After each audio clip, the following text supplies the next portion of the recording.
In Farmville, the RNC now putting out a new attack ad on Hillary Clinton's running mate, Tim Kaine, this before the debate tonight at Longwood University. The RNC going after his record as governor and as a lawyer on the death penalty. Here was a clip of that now. Long before Tim Kaine was in office, he consistently protected the worst kinds of people.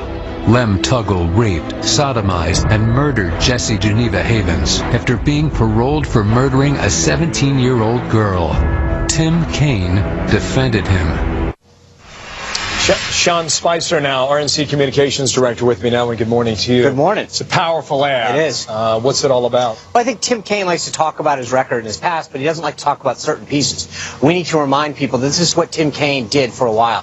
He took care of and made sure that people who committed the most heinous acts served the least amount of time. There are families around the Commonwealth of Virginia and the rest of America that frankly have had to deal with heinous acts or crimes against them or their family, and Tim Kaine chose for an early part of his career to make sure that those people spent the least amount of time in jail after those acts. What he will likely point to is his Catholic faith and how he sees everybody as redeemable.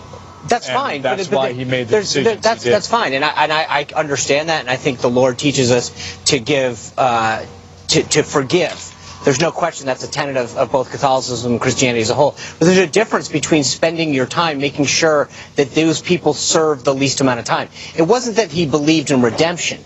I get that piece of it. But what he did is actively go out and make sure that people who committed the most heinous crimes against people and families that got the least amount of time. That's a vastly different thing. You know, in 1988, there was a spot called the Willie Horton ad that was targeted at Michael Dukakis, a very effective ad. You sent out a tweet last night under your account that was later deleted. Right. Well, what I did is Will Call put up a story about the ad, and we just, when you hit tweet this story, that's the headline that they chose to call it a Willie Horton style ad. When I looked at it and realized that it was not an accurate depiction of what our ad was, because it literally, anyone who comes to that conclusion either hasn't understood history or hasn't seen the ad. The ad has nothing to do with Was it a mistake to infer Willie Horton in that tweet?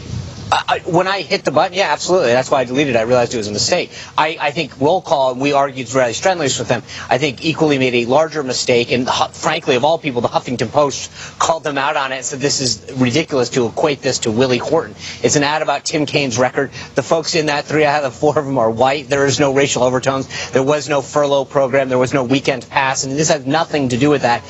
It literally just has to do with the kind of heinous crimes that Tim Kaine sought to reduce their sentences. Mike Pence created jobs in Indiana. That's right. That's part of the reason why he was chosen on the ticket. Yeah. Lower taxes created jobs. He's a conservative. The opposite of Tim Kaine. What is his job tonight, Sean? Well, it's to draw that contrast. He lowered taxes, created jobs in Indiana. Tim Kaine increased taxes, and unemployment went up under him. He needs to draw the contrast both in terms of the record of the two, but also the philosophy that him and Donald Trump have versus the philosophy of Hillary Clinton. They are the agents of change.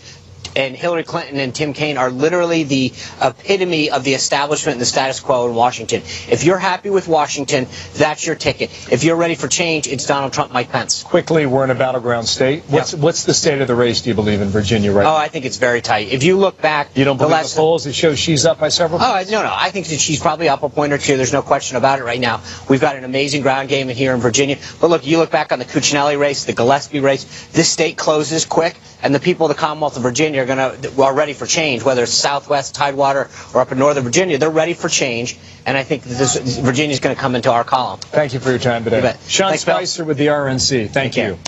From Farmville, back to Manhattan.